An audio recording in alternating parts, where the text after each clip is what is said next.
Listo con todos, vamos a seguir con el siguiente bloque del evento.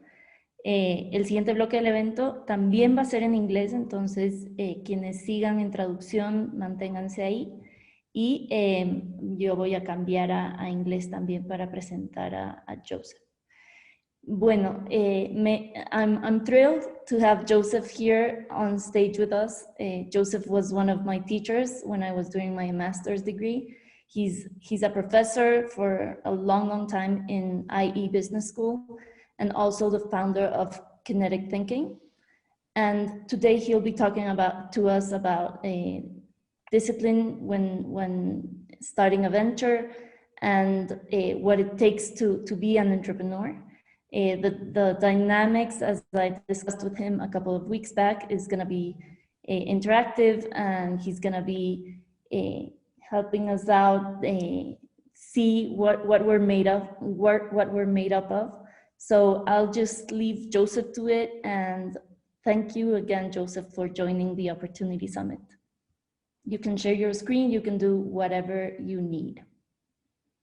Thank you very much, Carmen, and it's a pleasure to be with you. Let me quickly do a screen share here.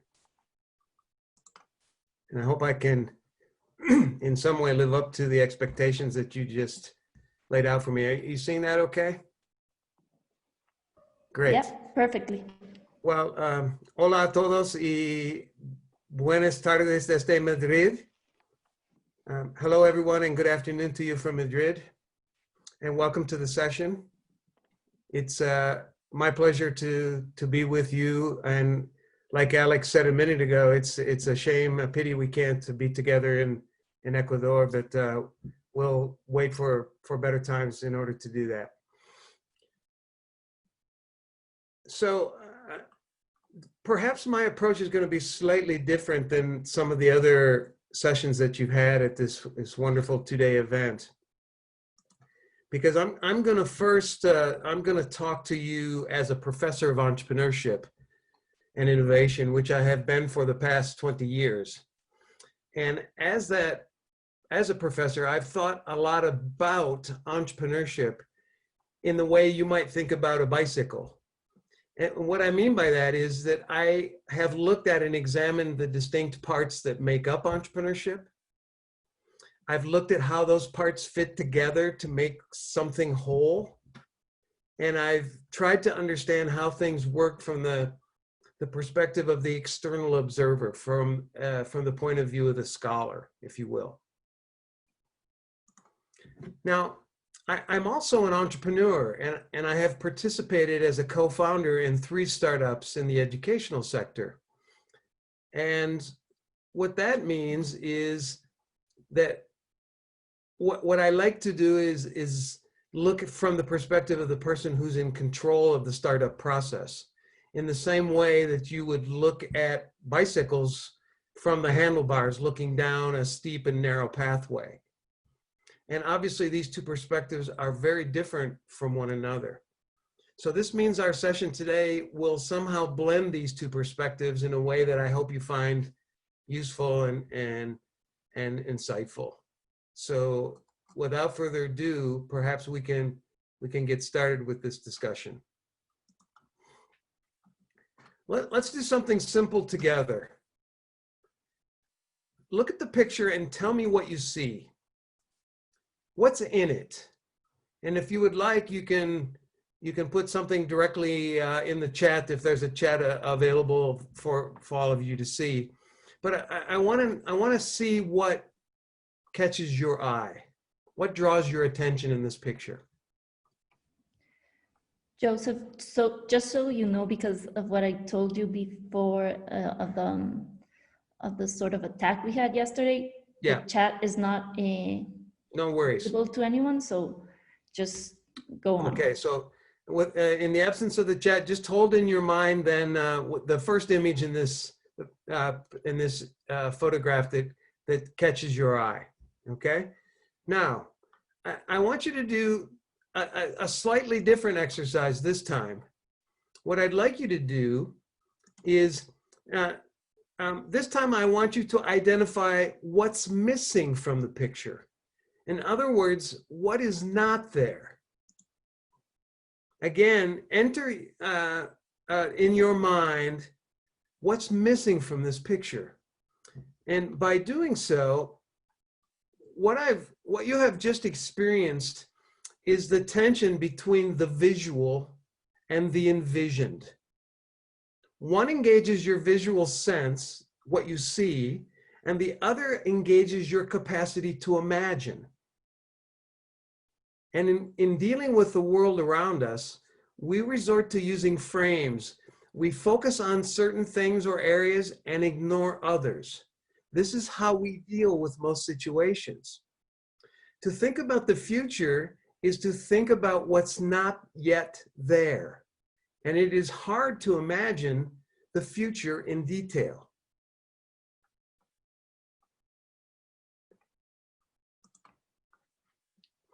Our simple opening exercise creates a pathway to exploring different ways of thinking. Think about the roles of professionals associated with the creation of new things. Perhaps your own background is in one of these areas. What's interesting about these creative roles is that each of them,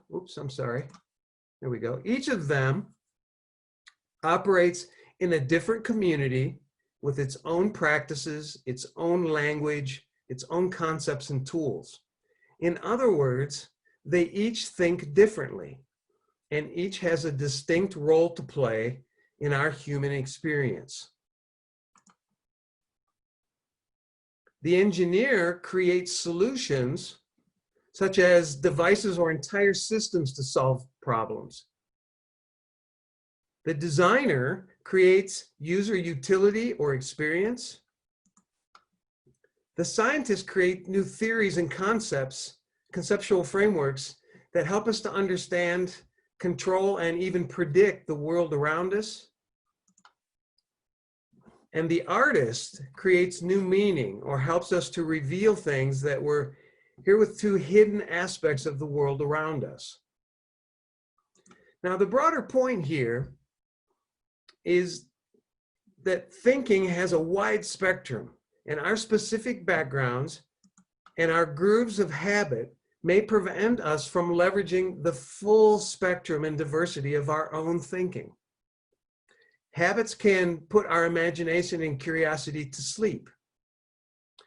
There's something soothing about not having to think, to act out of routine, and we succumb to the lull of the familiar. Our own thinking hardens into habits, and we can struggle to see changes in the world as clearly, and we develop a form of tunnel vision that blocks out new or perhaps conflicting information. Now, I want to ask you, what do you see here in the image on the screen? Take a minute to look at it. Some of you have probably had this exercise before. Some of you will see a duck, while others perhaps will see the rabbit. Neither of these perspectives necessarily is correct, while neither is wrong. The point here is that there may be more than we first realize, and our entrenched habits of thinking may cause us to overlook certain things.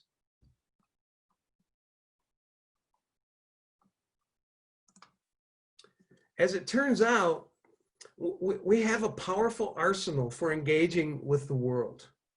We have imagination, this capacity to envision things in our mind that do not exist. We have creativity, which is applying that imagination to a specific challenge we face. We can imagine new worlds of meaning, and we get to know the world around us by pushing, by probing, by throwing, by provoking it to respond to us. Of course, all of this leads us to innovation as the impact of our activity, as a sense of how far we have moved from the status quo. Innovation tells us how the world evolves and changes. Now this represents a cycle of imagination, creativity, and innovation, which we move from a free and unconstrained form of thinking to the boundaries of a specific problem and ultimately to the needs of a specific community. This cycle is ever expanding because the more things and value we create, the more we can imagine ever new things and value possibilities. While we all desire innovation, someone needs to do it. We need a doer. We need this agent who will do, who will connect, who will resource, and who will organize things for us. In short, we need an entrepreneur to make things happen. This is our agent of change. It's the person, the team, or the organization who are in the driver's seat and from whose point of view we approach and appreciate things. Just as we have a painter and a painting, or a writer and a novel, so too we have the entrepreneur and innovation. Yet, what does the entrepreneur look like?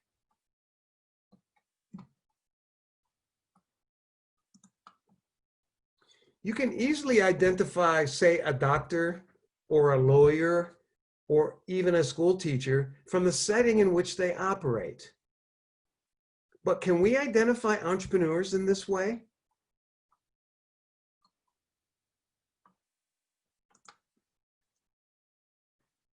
Can you spot the entrepreneur in this picture? Indeed, it could be anyone or perhaps no one. We simply cannot tell from the outside by looking at someone, particularly if there is no tangible marker such as a name tag that says entrepreneur.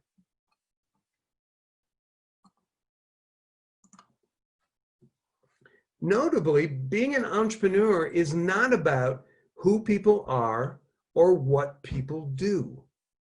For example, we all know what it means to be a friend. And if you're a parent, you certainly know what it means when you're parenting. And the same is true for managers. In fact, entrepreneurs communicate, negotiate, plan, and recruit in the same way that managers do. So what is it that distinguishes entrepreneurs? And in my experience in work with countless entrepreneurs over 2 decades, it's the meaning behind their action.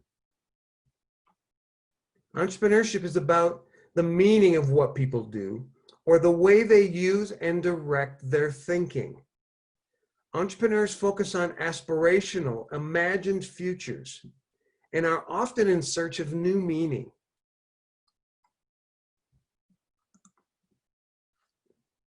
Entrepreneurs, like others, have a field of vision to take account of situations that they see, hear, and feel things in the way all human beings do. But there's another dimension to the entrepreneur which defines them, and it's their field of meaning. Entrepreneurs are future-oriented. They have aspirations and beliefs and play a role that is distinct from either the present or the past. So now we can agree that the question of who is an entrepreneur is the wrong question. What we should focus our attention on is how we can envision the future in the way that I just described, in the way that entrepreneurs envision the future.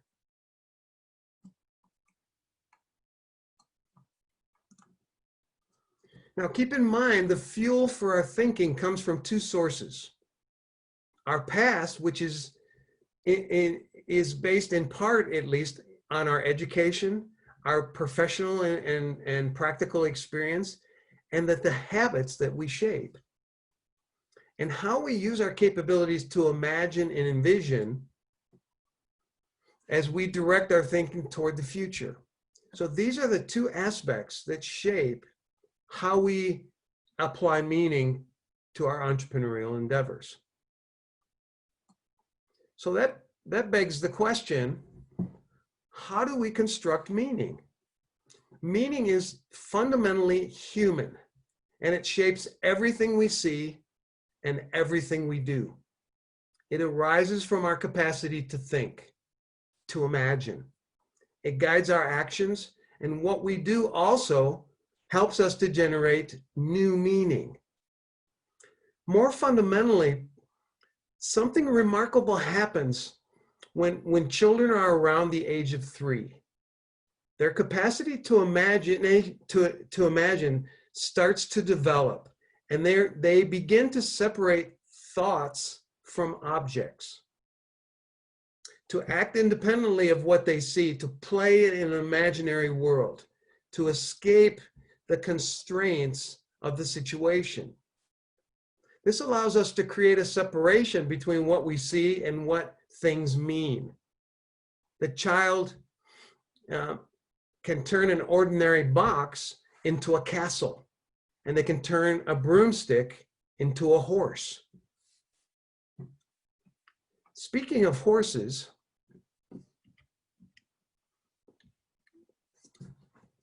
let me use it to illustrate my point. If you take the concept of a horse and connect it to an object, a familiar four-legged animal, you have established meaning. Humans use concepts and language to make sense of the world around them.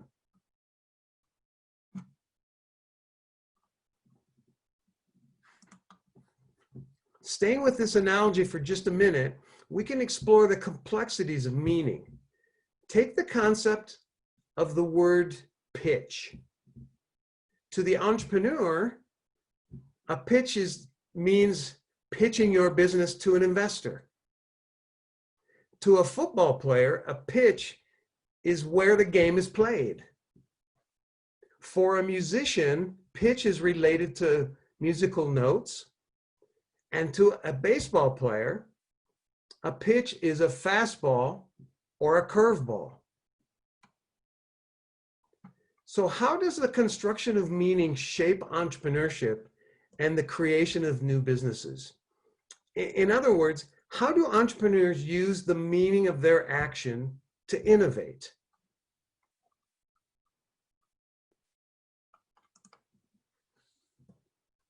The president of IBM in the 1940s predicted a global market of maybe 5 computers.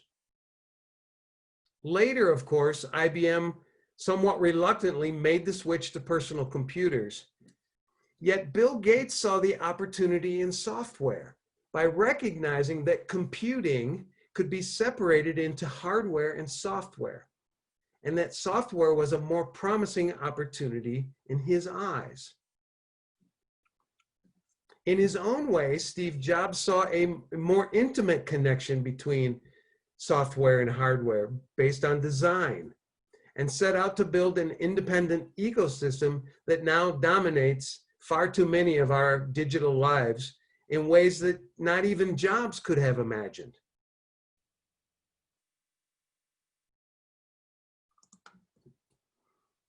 Because meaning has 2 sides, it is possible to create new meaning by holding the concept and coming up with new objects that can take on its meaning. Take the example of a watch.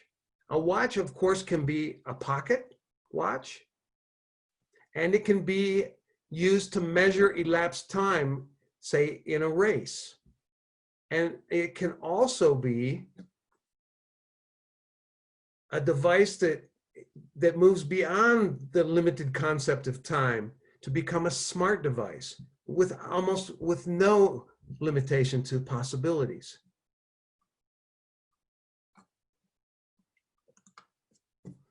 As we can see in these simple examples, we can create a 2x2 matrix in which you can mix and match existing and new concepts with existing and new objects to create a map of possible ways to create new meaning.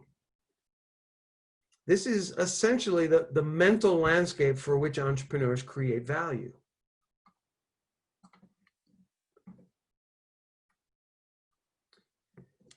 We can look at ourselves and reflect upon how we think.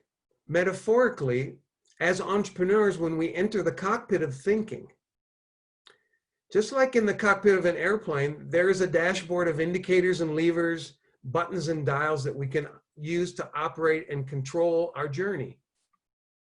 However, before we start pulling levers and pushing buttons and turning dials, it's important to understand what they can do. To keep things simple, let's look at the entrepreneur's journey as an interplay between the perceptions that they have and the actions that they take. As the agent, entrepreneurial agent, we are responsible for how we think, and in particular, for shaping our perceptions and formulating our actions. As entrepreneurs, we also must recognize, while we cannot control, we can control our actions, we cannot control the actions of others. A customer may like our product, and an investor may not believe in our vision. This means that such consequences, both positive and negative, are outside of our control, yet have a direct impact on our perceptions and ultimately what we decide to do. We can call this recursive because it happens over and over and over as the entrepreneur moves from his or her original idea to action in pursuit of opportunity.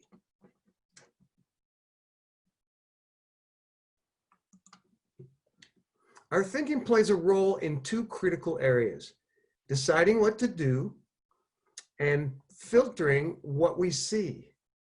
Just like we did in our earlier exercise with that image, I asked you to identify what jumped out at you and what was missing. Each action provokes consequences, and in turn, those consequences reshape our perceptions. This is why our thinking matters.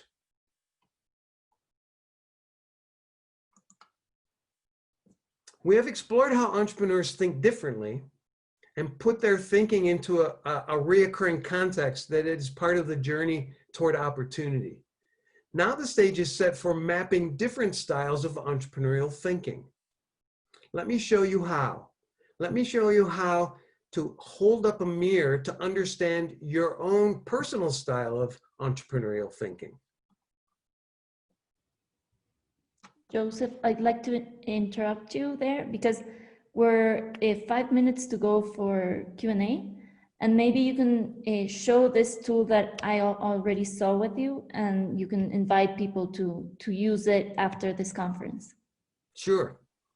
Yeah, why don't we skip ahead here? Let me just so what I was about to talk about here is the map of thinking styles, right? And so I'm going to share with anyone who wants to participate, and I have a copy both in English and in Spanish. If someone would, anyone would like to take the assessment, they can get, in about 5 minutes, they can get a piece of data about themselves and how they think in entrepreneurial situations, and it will place them on this matrix. Okay, and then they can begin to explore and reflect upon their own style of thinking and what it might mean for them as they pursue opportunity or consider pursuing a new opportunity as a nascent entrepreneur. Now, you just instruct me how you would like to share that information. Of course, we can share that with everyone in the audience afterwards. Yeah, so there's 2 links, one to the Spanish and one to the English. And I can share, you can either take a camera shot of those QR codes, or you can, we can copy and paste those URL links for the audience to have access to. Okay, just did that. We'll share it. Okay. Shall I stop sharing now so we can have a conversation? Maybe you can give us a little bit of detail what people will get out of this exercise and how it works. So you'll be asked to answer 12 questions. It takes about 3 or 4 minutes to answer the questions. At the end of that process, you will receive a personalized report in the form of a PDF file that you can then download and review. And what that'll do is it'll explain to you which of the 4 styles of thinking that is your preferred style. And it will also give you some indications, back to this slide for a minute, on how you can move and change your style based on the circumstances or opportunity that you're interested in pursuing. And so the idea here is that your results is your starting point rather than your end point. And that the idea is that by being aware of different styles of thinking, you can actually change your style of thinking and become more open-minded and more playful as you try to discover new opportunities.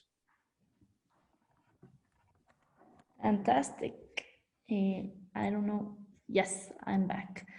I don't know. Now we're going to switch to Q&A session. Because you live in Spain, then you're going to have to at least listen to the questions both in English and in Spanish. We're going to open them up to anyone who wants to give us a question. Just raise your hand. Remember the rules, just one question, not a comment. And I'm going to be unmuting whoever has a question. You can briefly tell it to Joseph, and we can start answering them.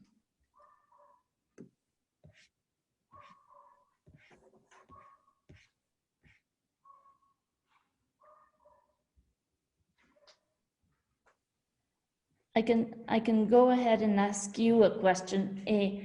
Based on the results you get on the exercise you just showed us, what can you do moving forward with that result? I come as a result in any of the quadrants, but are there suggestions of how to tackle maybe an issue or move throughout the quadrants? What's the utility of the tool moving forward? A couple of things. The first thing is it's important to understand that none of the 4 styles of thinking are better or worse in and of themselves. Each one of them has a very powerful effect in some circumstances, and you might find it suboptimal in others. So the idea here is not to feel sorry or bad that you're in one quadrant and not in another, but it's to understand that probably the quadrant that your results indicate is probably where your habit of thinking is. And what I mean by that is if you're not aware that there's other ways to think, you might try to solve every problem with the same way of thinking. So that's kind of the first thing, is it reveals to you your own habits of thinking. The second thing it does is it gives you a map in which you, as an entrepreneur, have control of how you think, and you can become more playful, or you can become more open-minded if those are the issues you struggle with.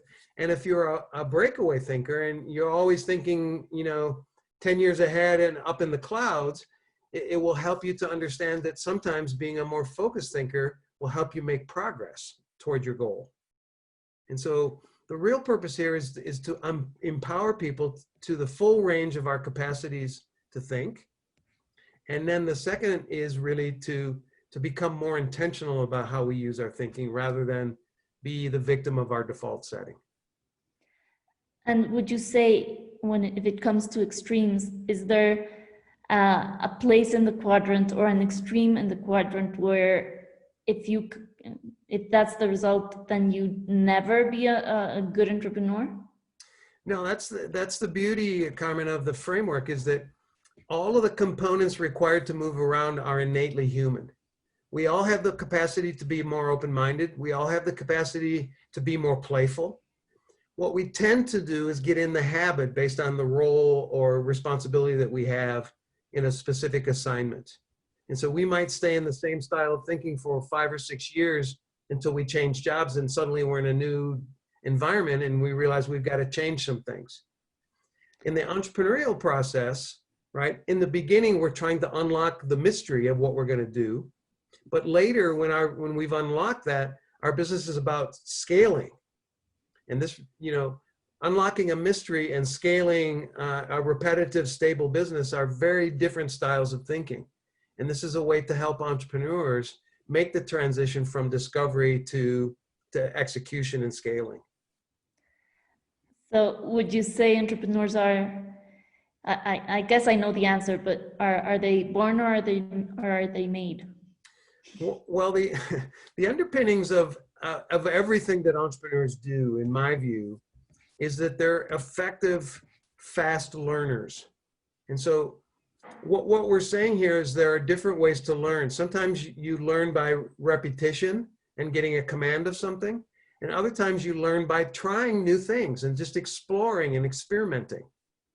And that both of those are innately human. So there's nothing about entrepreneurship in my 25 years of experience that suggests to me some have it and some don't. However, I have lots of experience with some practice it and some don't. And part of the idea behind this model of thinking is that if we can get our hands on those levers, we can increase the likelihood that we have a chance of succeeding by understanding the range of our and capacity to develop what is commonly referred to as the entrepreneurial mindset. And what would you say, just as a final question, what would you say in terms of personality or thinking framework makes an entrepreneur scale? Once you've had product market fit, once you have a product that works and people want it, then what's in the personality or in the way of thinking that makes a product or a startup aim high? Yeah. And scale? Well, the easy answer to that is most of what we teach in business schools and most of what we practice in large organizations is about scaled efficiency. It's about growing things and perfecting them. The other side of the matrix is more about imaginative, creative, and curiosity. And those are often either unwelcome or dormant in people that work in large organizations. And they're necessary, but not sufficient for independent entrepreneurs who want to create scale. And so the idea here is that remaining in any one of the 4 thinking styles indefinitely will ultimately lead you to a suboptimal situation in which you're not taking full advantage of your capacities as a human. Fantastic, Joseph. With that, I'll close this segment of the event. I enjoyed your conference so much, and I want to thank you for being here. My pleasure. Thank you for having me. Thanks.